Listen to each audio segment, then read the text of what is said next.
Mi novia terminó conmigo frente a sus amigas solo para hacerlas reír. Susan siempre fue una persona muy sociable. Le gustaba llamar la atención, hacer bromas, ser el centro de la conversación. Al inicio me parecía algo atractivo. Era espontánea, extrovertida y yo era más reservado, así que supongo que me complementaba con ella. El problema empezó cuando sus bromas comenzaron a cruzar límites que para mí no eran tan graciosos. Tenía un tipo de humor muy específico. Por ejemplo, estábamos caminando juntos y de pronto señalaba a algún chico al azar y decía cosas como, mira a ese chico, está guapísimo.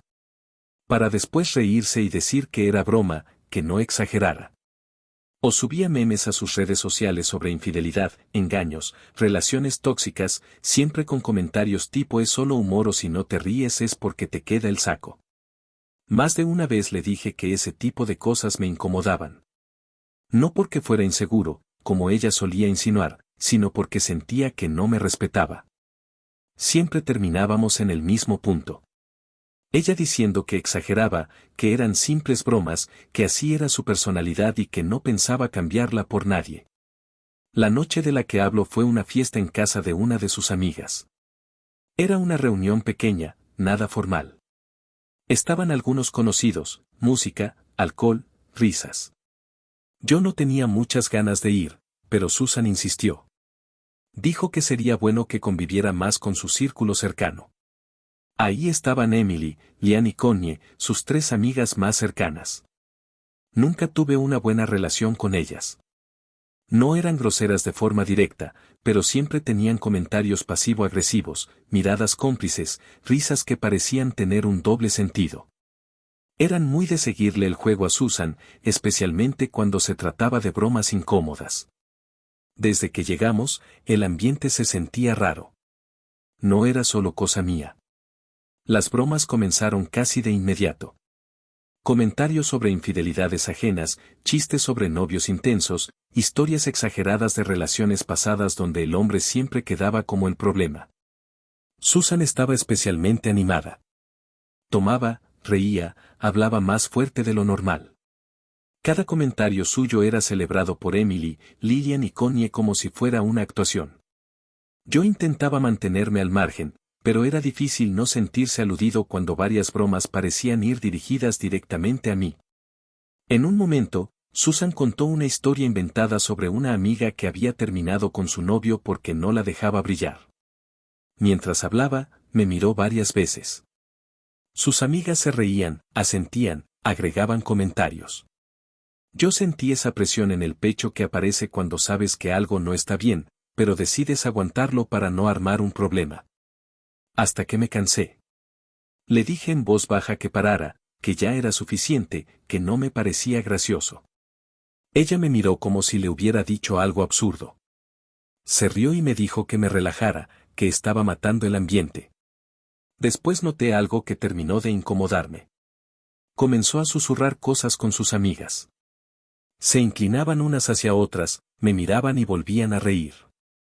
No podía escuchar lo que decían, pero no hacía falta. Era evidente que yo era parte del chiste. Le pregunté qué pasaba. Ahí fue cuando cambió completamente su actitud. Susan se puso seria de golpe, como si estuviera ensayando algo. Me dijo, ya sin bajar la voz que yo siempre trataba de apagarle el brillo, que nunca soportaba verla ser ella misma, que no tenía la culpa de brillar tanto ni de ser random con sus bromas. La palabra random me sonó ridícula en ese momento, pero no dije nada, solo la miré. Entonces se levantó de su asiento. Todos comenzaron a poner atención.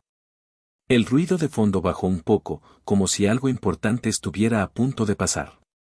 Me miró desde arriba y dijo, ¿sabes qué, Eddie? Eres un llorón. Mejor terminamos. No reaccioné. No porque no me doliera, sino porque estaba demasiado cansado para hacerlo. Pensé que era otra broma de mal gusto. Otra escena. Ella frunció el ceño al ver que no decía nada. ¿Qué terminamos? Eddie, repitió más fuerte. Emily, Lillian y Connie comenzaron a reírse. Risas abiertas sin disimulo. Algunas personas alrededor también rieron, creyendo que era parte del show. Yo me levanté sin decir una sola palabra. Tomé mi chaqueta. Nadie me detuvo. Susan parecía sorprendida, pero no lo suficiente como para dejar de sonreír. Mientras caminaba hacia la salida, escuché su voz detrás de mí. Es broma, nenita, vuelve acá. Las amigas estallaron en carcajadas como si fuera el remate perfecto. No me giré. No respondí. Seguí caminando. Ya afuera, antes de cerrar la puerta, alcancé a escuchar a una de las amigas decir, creo que sí se enojó en serio. Y Susan respondió con un tono despreocupado. Así es él, muy dramático. Se le pasará. Salí de ahí sin mirar atrás. Me subí a mi auto. Me quedé unos segundos con las manos sobre el volante, respirando hondo. No sentía rabia. Sentía algo peor, una mezcla de vergüenza, decepción y un cansancio profundo. Encendí el motor y manejé sin pensar demasiado en la ruta. Llegué a mi casa y entré en silencio. Esa noche, ya en casa, entendí que lo ocurrido en la fiesta no había sido un accidente ni una broma mal calculada. Fue intencional. Susan sabía exactamente lo que estaba haciendo. Me expuso frente a sus amigas porque para ella yo era parte del espectáculo, una pieza más para conseguir risas y aprobación. No era la primera vez, pero sí fue la gota que derramó el vaso. Había tolerado demasiadas faltas de respeto disfrazadas de humor, comentarios hirientes, burlas públicas, comparaciones innecesarias. Lo peor era que con el tiempo las había normalizado. Me decía a mí mismo que así era su carácter, que no lo hacía con mala intención, que yo debía ser más flexible. Esa noche entendí que no era flexibilidad, era resignación. Mientras me quitaba la chaqueta, mi teléfono vibró. Era un mensaje de Susan. Eres una nenita aburrida. Vas a ponerte a llorar en casa todo el fin de semana. Llámame cuando se te pase el drama.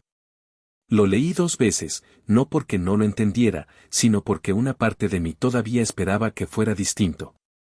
Ese mensaje no me entristeció, me enfureció. Me di cuenta de algo incómodo. Esas palabras no eran nuevas. Ese tipo de desprecio ya era habitual. Tan habitual que había dejado de reaccionar como una persona normal reaccionaría. Me sentí un idiota por haber permitido tanto. No respondí. Dejé el teléfono sobre la mesa y me senté en el sofá mirando al vacío. Pensé en todas las veces que me había tragado comentarios similares, en todas las veces que había cedido para evitar discusiones. Y entonces recordé algo que cambió por completo el rumbo de esa noche, la casa. Susan nunca lo vio como algo importante, pero para mí sí lo era. Yo le había prestado una casa a su madre cuando lo perdió todo, literalmente todo.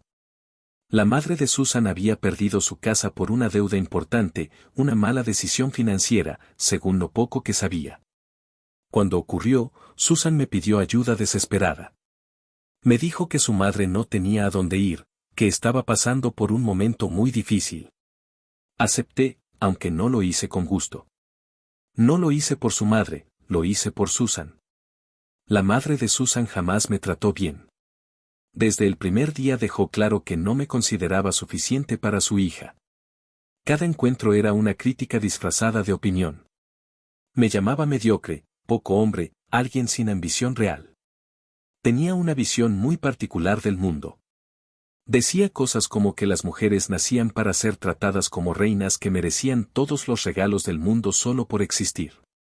Según ella, un hombre que no podía mantener por completo a su pareja no era un hombre de verdad, solo un intento. Recuerdo una frase que se me quedó grabada. Si tú no puedes mantener a mi hija, entonces no eres más que un intento de hombre. Aún así, cuando perdió su casa, acepté ayudar. Les presté una propiedad que tenía desocupada. No pedí renta, no firmamos nada. Fue un acuerdo de palabra, un favor. Susan me prometió que sería temporal, que su madre se estabilizaría y buscaría algo propio. Nunca me sentí cómodo con la situación, pero decidí confiar. Esa noche, después del mensaje, entendí algo con claridad. Ya no tenía ninguna razón para seguir ayudando a personas que no me respetaban. Tomé el teléfono y llamé a la madre de Susan. Contestó después de varios tonos. Buenas noches, señora, dije intentando mantener la calma. Solo quería informarle que Susan y yo ya no somos novios. Hubo un breve silencio y luego una risa seca. Vaya, hasta que mi Susan se deshizo de ti, respondió. Pero dime, ¿por qué me llamas para estas tonterías? Me importa una si terminaron o no. Su respuesta me sorprendió, aunque no debería haberlo hecho. La llamo. Continuó. Porque usted está viviendo en mi casa. Y como Susan y yo ya no somos nada, necesito la casa de vuelta. Se rió otra vez, esta vez con más descaro. Mi Susan es la que paga la renta de esta casa, dijo. Ella jamás dijo que tú se la prestaste. Me quedé en silencio unos segundos. Eso era nuevo. Señora, respondí. Susan le mintió. Esa casa es mía, está a mi nombre y le estoy dando una semana para desocuparla. La risa se volvió burla abierta. Solo estás soñando, dijo. Eres un poco hombre intentando meterle miedo a una señora como yo. Vete a la colgó. Me quedé mirando el teléfono. No sentí duda. Sentí confirmación. Susan no solo me había humillado frente a sus amigas, también había mentido a su madre usando mi ayuda como si fuera mérito suyo. Ahí fue cuando decidí que no iba a dejarlo pasar. Llamé a mi abogado Derek. Era un tipo audaz, directo, sin rodeos. Ya me había ayudado antes con temas legales y sabía que tenía experiencia en casos de desalojo. Le expliqué toda la situación desde el inicio sin omitir detalles. Mira, hermano, me dijo, podemos hacerlo por la buena o por la mala. ¿Qué significa eso?, pregunté. La buena es ir por la vía legal tradicional. Presentar la denuncia, esperar notificaciones. Puede tardar días, incluso semanas. Y la mala, a mí me gusta llamarla el método de Deck. Eso no me tranquilizó. ¿Y cuál es ese método?, pregunté. Tengo todos los formatos que se usan para desalojos, respondió. Puedo imprimir unos cuantos papeles muy parecidos a los originales, llevar a unos chicos que trabajan conmigo y mañana mismo esa mujer está fuera de tu casa. Guardé silencio. Sabía que no era lo correcto. Sabía que era una línea peligrosa, pero también sabía que la madre de Susan no se iría por las buenas y que Susan estaba convencida de que nada tendría consecuencias. ¿Estás seguro?, pregunté. Tan seguro como que esa casa es tuya, respondió Derek. Tú decides. Acepté. No, sin dudas, pero acepté. En ese momento yo vivía en un departamento que también era de mi propiedad. Susan vivía conmigo desde hacía más de un año. Nunca lo vimos como algo formal, simplemente ocurrió. Un día comenzó a quedarse más seguido y terminó instalándose por completo. Yo no me opuse. En ese entonces creía que estábamos construyendo algo estable. Después de hablar con Derek, caminé por el departamento con una sensación extraña, como si ya no fuera un lugar familiar. Abrí el armario y vi la ropa de Susan ocupando más espacio que la mía. Fue ahí cuando tomé una decisión que llevaba tiempo postergando. Busqué un par de cajas que tenía guardadas y comencé a meter sus cosas, ropa, zapatos, accesorios, productos personales. No lo hice con rabia descontrolada, sino con una frialdad que incluso me sorprendió. Cada prenda que doblaba era un recordatorio de cuántas cosas había pasado por alto. Cuando terminé con lo esencial, dejé las cajas junto a la puerta. Me senté en el sofá con la espalda encorvada, apoyé los codos sobre las rodillas y respiré hondo. El cansancio me cayó de golpe.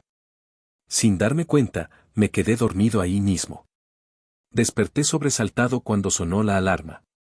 Eran las 6 de la mañana, la misma hora a la que me despertaba todos los días para ir a trabajar. Miré el techo durante unos segundos tratando de ubicarme. Recordé todo de inmediato. La fiesta, el mensaje, la llamada con la madre de Susan, la conversación con Derek. Sabía que ese no iba a ser un día normal. Tomé el teléfono y me reporté enfermo en el trabajo. No tenía la energía mental para enfrentar una jornada laboral sabiendo lo que estaba por pasar. Además, intuía que el día sería largo. Me levanté, preparé café y me senté a esperar. Susan podía llegar en cualquier momento. Antes de que eso ocurriera, llamé al portero del edificio. Si Susan intenta entrar, le dije, no la deje pasar sin avisarme antes. El portero dudó un segundo, pero aceptó. No preguntó nada más. A las 7 en punto, mi teléfono vibró. Era una videollamada de Derek. Contesté. La imagen mostraba la fachada de la casa que le había prestado a la madre de Susan. Derek estaba ahí con un par de hombres detrás de él. Aquí estamos, dijo. Intentamos dialogar con la señora, pero no cede, vamos a comenzar con el desalojo, pero antes debo pedirte permiso para, ya sabes, derribar la puerta. Lo miré sin responder de inmediato. Una parte de mí no podía creer que esto estuviera pasando de verdad. Hazlo, dije finalmente.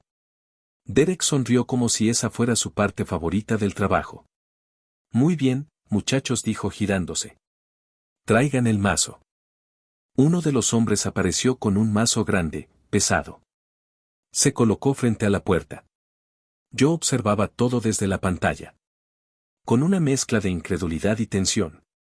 El primer golpe resonó fuerte. Sentí un nudo en el estómago. En ese momento, la videollamada se cortó. Mi teléfono comenzó a sonar de inmediato. Era Susan, contesté. ¿Qué haces, idiota?, gritó. Mi madre me llamó llorando. Dice que unos tipos le dijeron que debe dejar la casa hoy mismo. Me dijo que empezaron a golpear la puerta. ¿Estás loco? Mi madre es una pobre señora de 58 años. La escuché sin interrumpirla. Cuando terminó hablé.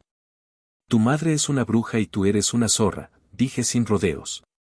A la bruja de tu madre le dije que se largara de mi casa en 7 días, pero como siempre me mandó tuve que tomar medidas drásticas.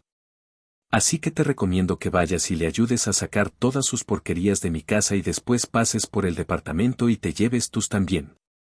Hubo un silencio largo al otro lado de la línea. Después escuché su respiración entrecortada. Empezó a llorar.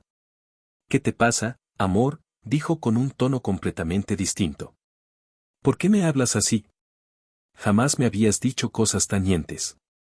Bebé, sé que estás molesto por lo de anoche, pero entiende, fue solo una broma.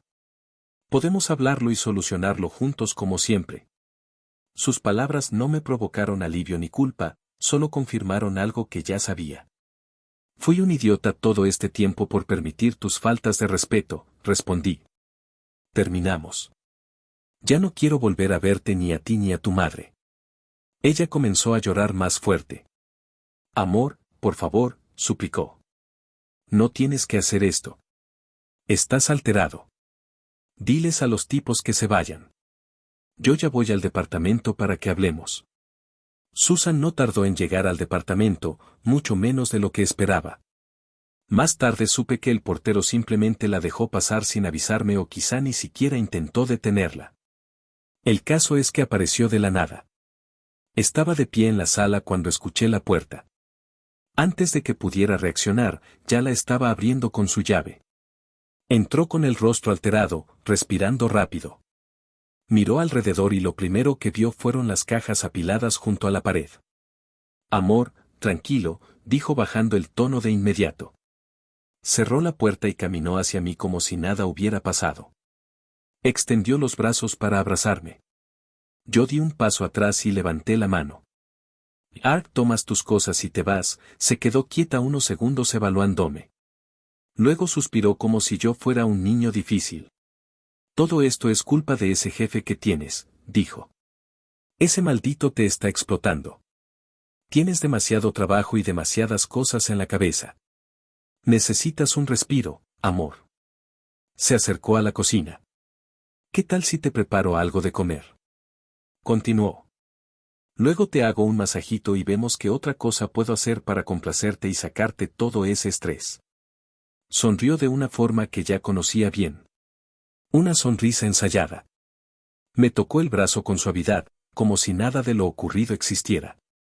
No quiero nada de ti, respondí apartándola. No se rindió. Bueno, dijo ladeando la cabeza. Entonces creo que pasaremos directamente a sacar ese estrés. Hazme lo que quieras. Sabes que no me importa si eres un poco rudo, si eso te ayuda a liberar todo lo que traes encima. Me miró fijamente, segura de que esa siempre había sido su carta final. La miré incrédulo. ¿Ves en serio? Pregunté.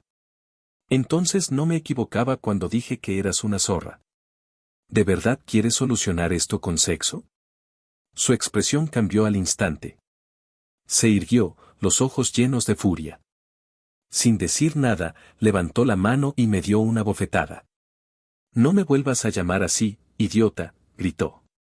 Para esta hora mismo, o te juro que te arrepentirás. Se acercó más, invadiendo mi espacio. Inventaré algo para que te encierren en la cárcel, continuó. Sabes que lo haré. Diré que me golpeaste. Soy capaz de golpearme yo misma y decir que eres un maltratador. No levanté la voz, no me moví. Justo lo que quería, dije. Saqué el celular del bolsillo y lo levanté frente a ella. Todo esto quedó grabado. Añadí audio claro. Ya se lo mandé a mi abogado. Su rostro se quedó blanco. Abrió la boca, pero no salió ningún sonido. Luego su expresión se deformó en rabia. Maldito, dijo. Se abalanzó sobre mí y comenzó a golpearme con los puños. Me empujó contra el sofá. Me lanzó manotazos desordenados. No respondí, solo la aparté lo suficiente para que no pudiera seguir encima de mí. Espera, le dije. Aún no acaba el show. Marqué a Derek y activé la videollamada. Contestó casi de inmediato.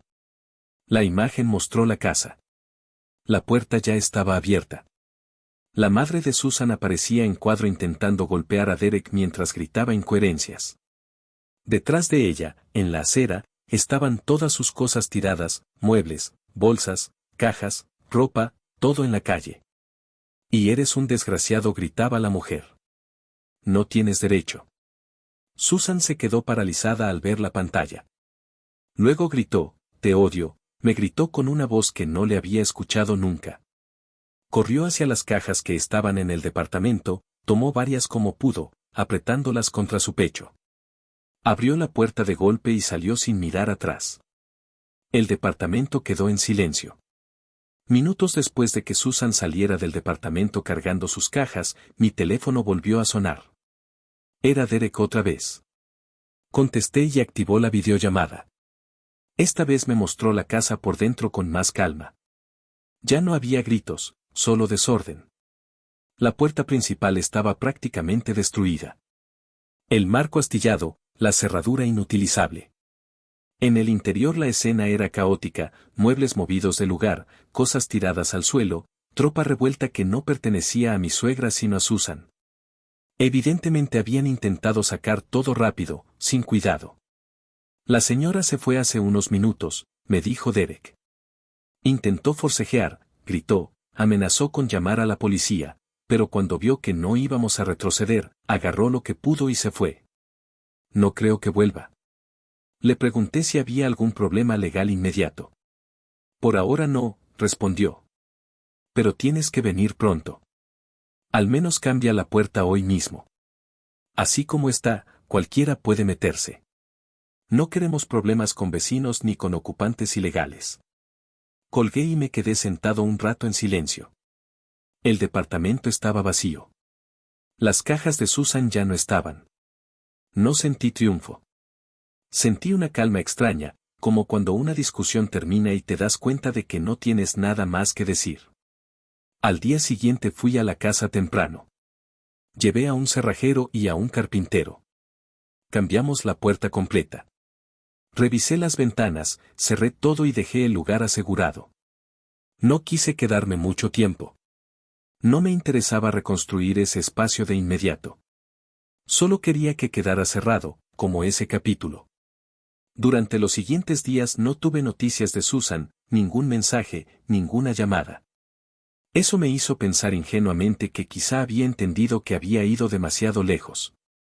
Una semana después llegó la denuncia. Un sobre formal, lenguaje frío. Acusación por maltrato. Según Susan, yo la había agredido durante una discusión. La había intimidado y golpeado. Describía una versión completamente distinta de los hechos, donde ella era una víctima indefensa y yo un hombre violento que perdió el control. No sentí pánico, sentí confirmación. Llamé a Derek de inmediato y le envié la notificación. Era cuestión de tiempo, me dijo. Tranquilo, esto no es un problema, es una oportunidad. Nos reunimos ese mismo día. Le entregué el audio completo sin cortes. Escuchamos juntos la parte donde Susan decía con total claridad que era capaz de golpearse sola para acusarme. Derek sonrió con calma profesional. Esto no solo te protege, me explicó. Esto demuestra intención fraudulenta. Es grave para ella. Además documentamos todo lo demás. Las marcas de la bofetada seguían visibles días después. Fui con un médico. Levantamos un informe, tomamos fotografías. Derek presentó eso como evidencia y en lugar de solo defendernos, interpuso una contrademanda por agresión y falsa acusación.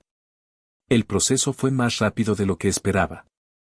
Cuando Susan fue citada y se le presentó el audio, su actitud cambió por completo. Intentó decir que estaba alterada, que lo dijo sin pensar, que no hablaba en serio. Pero las palabras estaban ahí claras, grabadas. Su versión comenzó a desmoronarse, cambió detalles, se contradijo. En un punto incluso intentó culpar a su madre diciendo que ella la había presionado. Nada funcionó. El caso terminó con un acuerdo. Susan tuvo que pagarme una compensación económica. No fue una suma exagerada, pero sí suficiente para cubrir los gastos legales, las reparaciones de la casa y el tiempo perdido. Más que el dinero, lo que importó fue el cierre formal, la confirmación legal de que yo no había hecho nada malo. Nunca volví a verla después de eso. Con el paso de las semanas, comencé a procesar todo con más claridad. Me di cuenta de que el problema no empezó en la fiesta ni terminó con el desalojo. Empezó mucho antes cuando acepté pequeñas faltas de respeto pensando que no eran tan graves. Cuando confundí amor con aguantar, Susan no me perdió esa noche. Me había perdido mucho antes, solo que ninguno de los dos lo había aceptado. Hoy vivo solo. El departamento volvió a sentirse mío. No hay tensión, no hay bromas incómodas, no hay miedo a decir algo que pueda usarse en mi contra. La casa sigue cerrada. Eventualmente decidiré qué hacer con ella. No escribo esto para que me aplaudan ni para quedar como héroe. Escribo esto porque sé que hay personas leyendo que están normalizando cosas que no deberían. Burlas constantes, humillaciones públicas, amenazas disfrazadas de juegos. Si algo aprendí de todo esto es simple. Quien te quiere no te ridiculiza para hacer reír a otros y quien te amenaza con destruirte no está bromeando.